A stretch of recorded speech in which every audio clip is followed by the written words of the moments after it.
Coming up on episode 47 of Create If Writing, we are creating an ideal reader profile.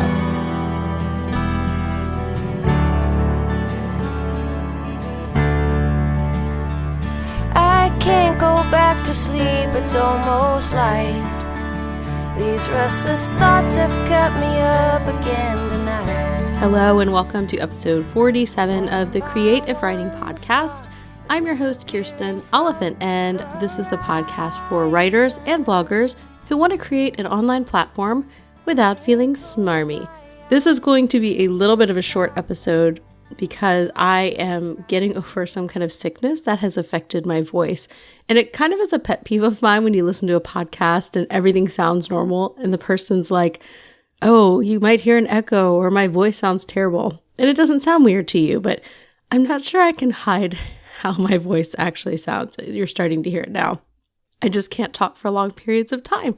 So yes, this will be short. However, the show notes are going to have some really excellent stuff. So let me catch you up. If you are listening to this episode for the very first time, welcome. And you are in part 2 of a series of how to find your perfect audience, which is something so important. People always talk about it, and I don't always feel like even as much as people talk about it, there's really great information on it. So I kind of, for my own sake and for your sake, took a deep dive into audience building, and we're doing a 4 or so part series on this. So the first part, last week in episode 46, we talked all about how to find your own why. And this is so important as you start finding your perfect audience, because who you are and what you're creating really matters in terms of who you're going to attract and who you want to attract. We also talked about the theme of your blog or business and how it's kind of about the meaning, the overarching vibe, and the things that are kind of underneath that you may not think about, but when you do think about them, they bring clarity. So in today's episode 47, we're going to bring even more clarity by creating an actual profile of your perfect audience member. So in the show notes, which will be at createifwriting.com/047, you're going to find a really amazing freebie where it's a worksheet, guide, workbook kind of thing that's going to help you answer questions and guide you through creating a profile for your perfect reader. Now, the thing to remember about this, and we've had some discussions about this in our Facebook groups. If you're not in the Facebook group, you really should hop on in. You can find us at createifwriting.com/community.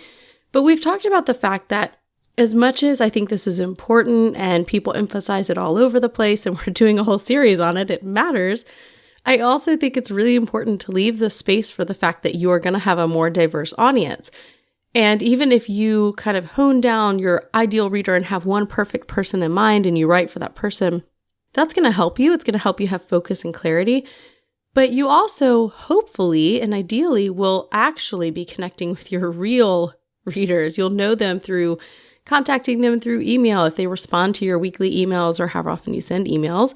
You'll know them through Facebook groups, which I think I would just say that's been like the best way I've connected with my audience. And I love all of you guys that are in there. It's been really fantastic to have some great discussion and everything else happening in the Facebook group. But you may write with that ideal person in mind, but the more you grow and know your audience, the more you're going to know how diverse they are. And so instead of writing with that one ideal target kind of person in mind, I write thinking of the names of the actual people who show up and talk back to me and are participants in my group, the people who buy my courses and books, the people who send me emails to tell me what they learned, the people who speak up in the Facebook group.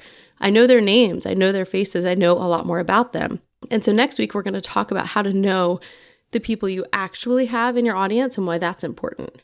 But all that being said, I still think there's a lot of value in coming up with kind of that ideal profile, because I do, again, think that it helps you bring clarity to your message. It helps you kind of narrow in the things that you talk about and consider what maybe you don't need to talk about, or consider how to position a particular course or product that you have for sale because you're thinking of that target person. Once you have those two pieces put together, the kind of ideal profile of your absolute ideal target audience, plus knowing those actual people you have who are reading and care about what you're doing, that's when you're going to be most effective. That's when you're going to have kind of the full picture of who is actually reading and how you can create content that's both what you're excited about and also what is perfect for your ideal and actual readers. So again, I'm keeping this a little bit short, but I do want to touch on two things that we're going to talk about when it comes to this profile, or two kind of main categories. So one of the things I think we think about often is the demographics of our audience. We think about, are they married or not married? Are they, which age group? Are they male or female? Those basic things. Where do they live? Household income. Those are kind of like the stats about that person.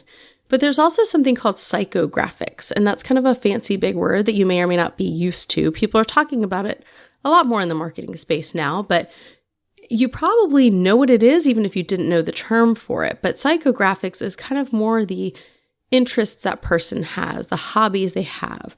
If you're thinking about, demographics as kind of the what or how, like the how they actually live and how they, make their money or those kinds of things. The psychographics is more the why. It's kind of the more detailed information about things like what TV shows do they watch? What are they interested in on the internet?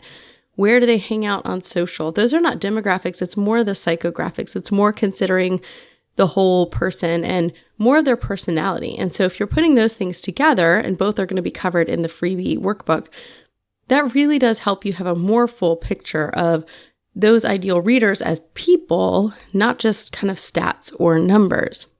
So I'm going to go ahead and end here just because it hurts too much to talk for a long time, but I do want you to head over and find a ton of value in the freebie.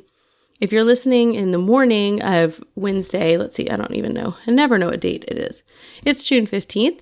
If you listen this morning, the freebie will be up in the evening. I've got it almost finished, but I want to do a few more things. So just in case you're one of those early readers that waits until the second I put it up and listens, it's not there yet, but it will be there. You can find it at createifwriting.com/047 for episode 47. And again, that's going to be a workbook that you can download and print out and actually fill out to kind of help you think about that target, think about the demographics and the psychographics. And I don't know, I'm not going to add any graphics. I was trying to think of other graphics I could stick in there, but that's about it. You can draw a graphic of your ideal reader if that helps you. I don't think that's going to help me, so I'm not doing that. But it's really all about what helps you bring the clarity and cohesion to your message and make sure that you're actually hitting where your people are at. And so next week, we're going to talk about the actual readers you have, and then a problem which I think is common. I know I've had it, which is when your target does not match up at all with your actual. And that can be a real problem. And I'll share some stories about how I've accidentally built the wrong kind of audience. And then what do you do when that happens? So that's going to be next week. But for now, head over to the show notes, createifwriting.com/047 to grab your freebie. And also join the conversation that we're having in our community, which is createifwriting.com/community. I'm really glad you guys are listening. I'm thankful for all of you. And I'm sorry that this is a shorter episode than most. And again, if you're visiting for the first time, this is a little bit of a different episode.